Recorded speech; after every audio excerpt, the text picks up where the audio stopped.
Founder ho siya at trustee ng Recovering Gamblers of the Philippines.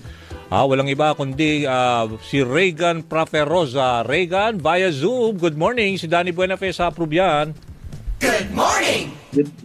Good morning po, Sir Danny. Magandang umaga po sa mga nanonood at mga nakikinig. Okay, maraming salamat. So bigyan mo nga kami ng konting idea. So alam ko medyo hinihigpitan na ito itong mga online gambling, pero for now meron na tayong halos 32 million na mga Filipino adults participating in some form of online betting. Ano ba to and how are they being screened? Wala naman sigurong minors na nasasama rito. Ma'am, actually, nandito po ako para introduce yung first Filipino gambling blocker app. Ito po yung makakatulong sa ating mga nalulong sa sugal na makaiwas na po sa sugal. Okay. Sige, paliwanag mo, ano itong app na to at how will this help para doon sa mga, let's say, interested, di ba? Sir Danny, ang Bantay Pusta po ay ginawa naming app para po i-block lahat po ng gambling site. At okay. ito po ay meron din pong recovery modules para po ma-enhance nila yung pagbabago nila. Okay. So, how will this work? Ibig sabihin, how can they block yung mga, let's say, yun nga, di ba, marami mga illegal sites na alala ko noon na pati naapektuhan tuloy ang pagkor. Di ba, Regan? Yes po, Sir Danny. Ito pong app po natin, it is a total abstinence app wherein once na na-download niya po to at nag-sign up po sila, meron po tayong technology na ibablock po nito lahat ng sugal para po maprotektahan yung cellphone no nag-download. Okay. At least, kaya nga gusto ko malaman from a, let's say, ordinary person na ibig sabihin, gusto mong masawata di ba? Marami pa ba ngayon talaga, Regan, ng mga illegal sites na involved dito sa online gambling? Yes po, marami po. Usually they hide as advertisement and tsaka sa mga comment section. Ito pong app po natin, it's community driven also wherein pwede rin po sila mag-input ng mga gambling site na nakikita na nila na harmful para sa mga tao. And how do you call that, Regan? Itong gambling blocker app? We call it Bantay Pusta, Sir Danny. Bantay Pusta. Okay. Ito, pero may close coordination din kayo sa mga, let's say, law enforcement agencies kung meron kayong namomonitor na mga, let's say, mga sites na hindi dapat nandoon? Sir, actually talaga po ang ating technology, araw-araw po nagdadagdag po siya ng mga gambling site na harmful doon po sa subscribers. So even though meron po mga listing from our ahensya na nagbablock dito, dinadagdag po namin ito doon. Okay. Kasi gusto ko lang malaman how does it work, no? Ibig sabihin, kayo ang tumutulong para at least ma-monitor itong mga illegal sites. Hindi ibig sabihin, ini-encourage nyo ang online gambling para malinaw lang sa mga viewers natin, Regan.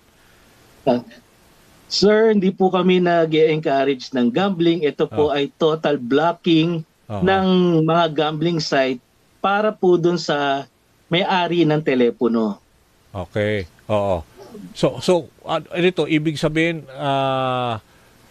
tumutulong kayo sa mga let's say mga tao or mga agencies na mag-access nitong app na to sa mga telepono nila para at least makatulong din sa pag-monitor ng mga online mga illegal gambling? Sa ngayon po, available pa lang po kami sa Google Play, sa mga Android. By 2 weeks po, ma-open na po kami sa iOS. Ang layunin po talaga nito is protektahan yung taong namumblema sa sugal at yung pamilya na mayroon pong kamag-anak na lulong po sa sugal hindi na po sila makapagsugal. Oo, yun na nga. So at least makakatulong nga talaga yung gambling blocker app, itong tinatawag mong Bantay Pusta, lalo na dun sa mga minors, di ba? Kasi dati parang anybody can access di ba? So with this blocker app, we can help na para at least mamonitor natin kung meron pa rin ng mga nakakalusot na ganon, Regan, na mga illegal. Yes po, isa pong features din po niyan, meron din po yan child's lock, wherein pwede po locally mag-send sila ng mga harmful apps na pwede po namin i-block sa kanila using the DNS technology and VPN. Kung meron kayong actual monitoring na, what is your next step?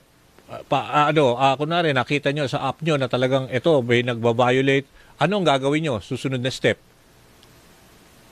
Ibablock po namin doon sa mga subscribers namin globally yung app na yon. Okay. Meron po kasi tayong local, dito lang po sa telepono nila, pero pag nakita namin na this is really harmful, ibablock na po namin yan globally. Okay. Malaking bagay yan, Regan, para at least ma-monitor na nga natin. For now ba, meron na kayong na-block? Marami na? Actually, sir, 52,000 na po ang na-block namin for 7 days pa lang na operation. Ilang araw? So, yes po, gano'n na po karami agad yung na-block namin. 55,000 ang na-block nyo na? Since the app na-launch? 52,000 since na-launch to when? 7 days ago po. 1 week pa lang? 1 week pa lang po. Okay, so kung na-block yan, hindi ba may way tayo, ano lang yun, parang at least just to have them veer away from that practice or hindi naman sila kakasuhan? Ay, hindi po. Part po ng Privacy Act po nila yon na i-block yon dito sa telepono po nila. So, sumusunod po tayo sa data privacy rules na we are only empowering the person to block the site in their own telephone.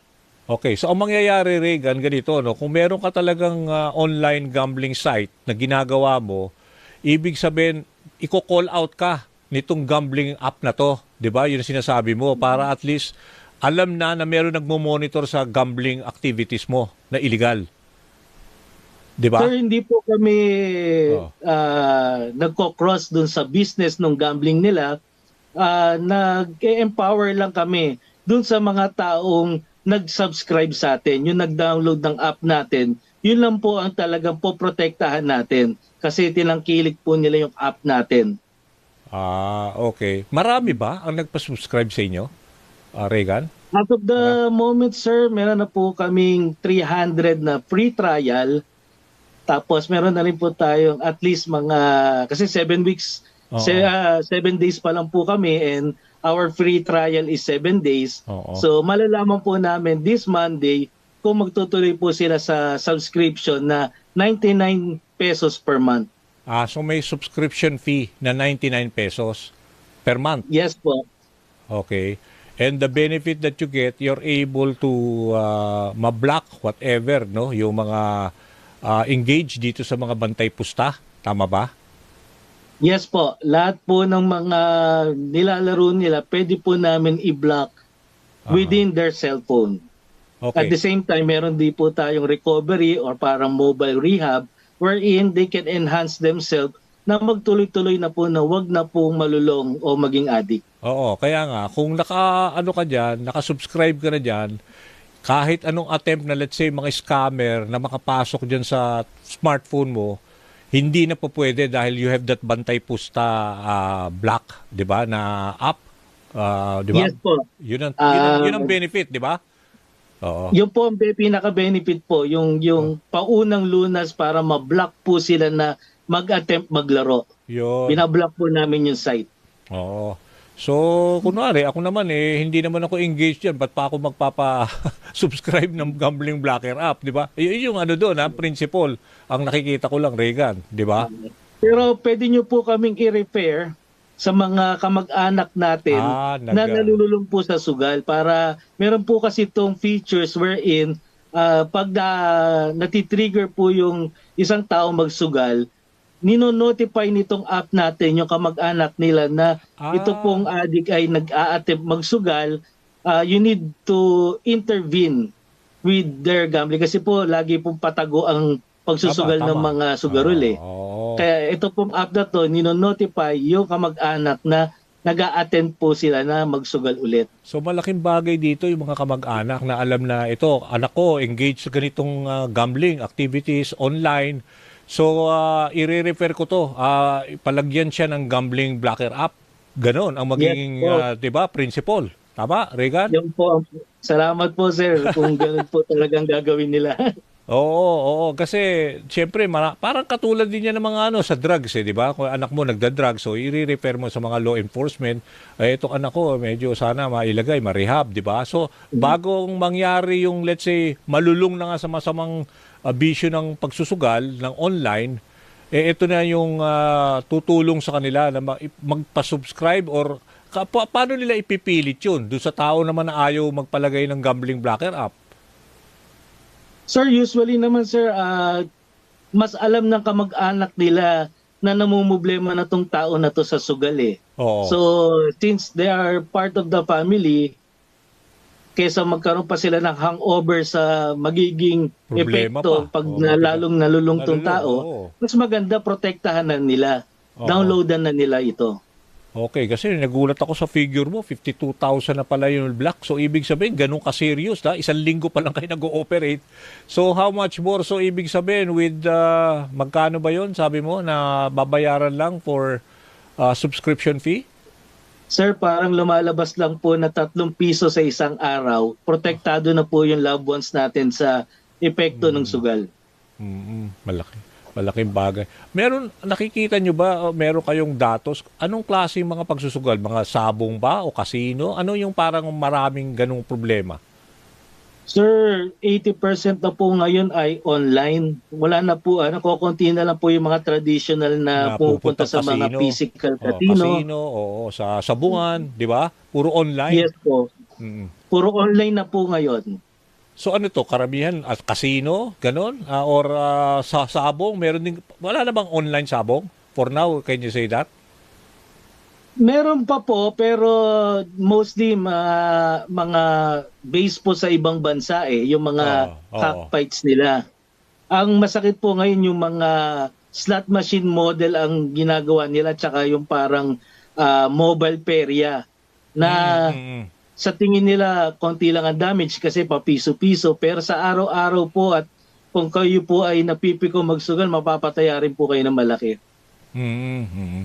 Pero based on your 1 week na operation, itong gambling blocker app na to, marami pa rin ang let's say nang i-scam, iniingganyo ang ating mga kababayan na nakakatakot din for the minors na pwede sila maka-access sa smartphone nila, di ba? So, nakikita nyo ba na marami pa rin yung mga sindikato na involved dyan?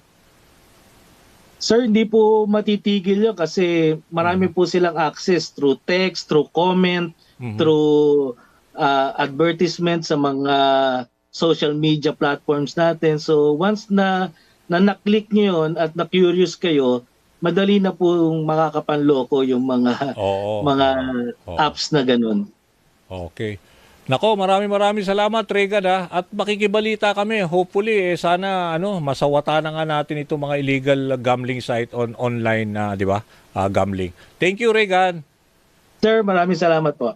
Yon, akiyan si Regan Praferosa. Siya ho ang founder, trustee, Recovering Gamblers of the Philippines.